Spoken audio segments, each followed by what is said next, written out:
ড্ৰাগসৰ বিৰুদ্ধে কাছাড় আৰক্ষীৰ অভিযান অব্যাহত। পুনৰ কাছাড়ৰ অসম মিজোৰাম সীমান্তৱৰ্তী দলাইখাল অঞ্চলৰ পৰা বুজন পৰিমাণৰ হেৰইন জব্দ কৰিছে কাছাড় আৰক্ষীয়ে। লগতে এজন সৰবৰাহকাৰীক গ্ৰেপ্তাৰ কৰিবলৈ সক্ষম হৈছে কাছাড় আৰক্ষীৰ দলে।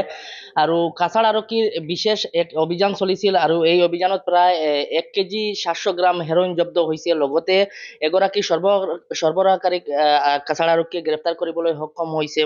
এই সমগ্ৰ ঘটনা জনাৰ চেষ্টা কৰিম। মোৰ লগত বৰ্তমান উপস্থিত আছে কাছাড়ৰ আৰক্ষী অধীক্ষক নুমল মহাতা। মই তেওঁৰ মন্তব্য লোৱাৰ চেষ্টা কৰিম। আচ্ছা স্যাৰ, বৰ্ডাৰৰ পৰা বহুত নিচাযুক্ত সামগ্ৰী জব্দ কৰা হৈছে, লগতে এজন সৰবৰাহকাৰীক গ্ৰেপ্তাৰ কৰা হৈছে। কি আছিলে ঘটনা বা ক'ৰ পৰা এই সামগ্ৰীখিনি আহিছিল? চাওক, এই নিচাযুক্ত সামগ্ৰী বা ড্ৰাগছৰ অবৈধ যি সৰবৰাহ আছে তাৰ বিৰুদ্ধে আমাৰ অভিযান অব্যাহত আছে। বিগত দিনো আপোনালোকে দেখিছে। আৰু অসমৰ মাননীয় মুখ্যমন্ত্ৰী ডাঙৰীয়াই অসমখনক ড্ৰাগছ মুক্ত কৰিব বিচৰাৰ যি এই অভিযান, সি আমাৰ একেৰাহে আৰু আমাৰ চলি আছে। আৰু এই অভিযানৰ এক অংশ স্বৰূপে যোৱা নিশা, পুৱতি নিশা আমাৰ এক বিশেষ অভিযান চলিছিলে ধলাইখাল সীমান্তৱৰ্তী অসম আৰু মিজোৰামৰ সীমান্তৱৰ্তী অঞ্চল। তাত এটা বৰ্ডাৰ আউটপোষ্টো আছে। সেই ধলাইখাল বিঅপিৰ ওচৰে পাজৰে আমাৰ এই অভিযান চলিছিলে। আৰু এই অভিযান কালত আমি এজন ব্যক্তিক আমি ইণ্টাৰচেপ্ট কৰোঁ। তেওঁৰ নাম আব্দুল আহাদ লস্কৰ। তেওঁৰ ঘৰ হ'ল ধলাই অঞ্চলতে নেপেট খাল নামৰ জামালপুৰ অঞ্চলত তেওঁৰ ঘৰ ধলাইত। তেওঁক যেতিয়া আমি ইণ্টাৰচেপ্ট কৰাৰ পাছত তেওঁ খানতালাচী চলোৱাৰ সময়ত তেওঁৰ ওচৰৰ পৰা আমি বৃহৎ পৰিমাণৰ নিচাযুক্ত সামগ্ৰী ছাছপেক্টেড টু বি হিৰইনছ আমি জব্দ কৰিবলৈ সক্ষম হৈছোঁ। তেওঁৰ লগত 139 সব কেছেছ আমি বা চাবোনৰ বাকচত আমি হিৰইন আমি তেওঁ তাত জব্দ কৰোঁ। আৰু আমি তাতে যেতিয়া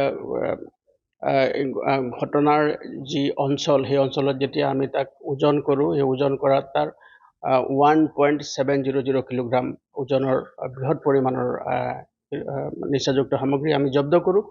আৰু তাৰ লগতে আমি ওচৰে পাজৰে বৃহৎ আমাৰ অভিযান চলাওঁ। আৰু অভিযান কালত দেখা গ'ল যে সেই অঞ্চলত এই সৰবৰাহকাৰীসকলে বহুত দিন ধৰি এনেকুৱা ধৰণৰ অবৈধ সৰবৰাহ চলাই থকাৰ যি খবৰ আছিলে, এই খবৰটো সত্য প্ৰমাণিত হ'ল। আৰু আমি যেতিয়া মানুহজনক এৰেষ্ট কৰাৰ পিছত এই গোটেই সামগ্ৰীখিনি আমি আইনগতভাৱে জব্দ কৰোঁ। আৰু তেওঁৰ লগত সম্পৰ্কিত থকা যোন ব্যক্তি আছে বা সীমামূৰীয়া অঞ্চলতো যি ব্যক্তি আছে বা অন্য তেওঁ য'ত আমাৰ এই জিলাৰ মাজেদি তেওঁ যি সৰবৰাহ কৰিবলৈ চেষ্টা কৰিছিলে, গতিকে তেওঁ মানে ফৰৱাৰ্ড লিংকেজ আৰু বেকৱাৰ্ড যি লিংকেজেছ আছে তাক আমি ধৰিবৰ কাৰণে আমি চেষ্টা অব্যাহত ৰাখিছোঁ।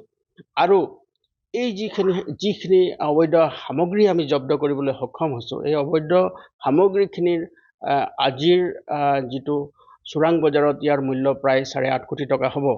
গতিকে আমি এই অভিযান বৰ্তমানলৈকে আমাৰ চলি যায়। আৰু যেতিয়ালৈকে জিলাখনত এই ধৰণৰ অবৈধ সৰবৰাহ চলি থাকিব, আমাৰ অভিযান সদায় অব্যাহত থাকিব। এই নিচাযুক্ত সামগ্ৰীখিনি ক'ৰ পৰা আহিছিল, কিবা তথ্য পাইছে নেকি আৰক্ষী? নাই, আমি যদি প্ৰাৰম্ভিক তদন্তত যিখিনি আমি গম পাইছোঁ, চুবুৰীয়া ৰাজ্যৰ পৰা এই সামগ্ৰীখিনি আমাৰ জিলাৰ মাজেদি ইয়াক সৰবৰাহ কৰিবলৈ চেষ্টা কৰিছিলে। গতিকে আৰু বহিৰাজ্যলৈ লৈ যোৱাৰ পৰিকল্পনা আছিলে।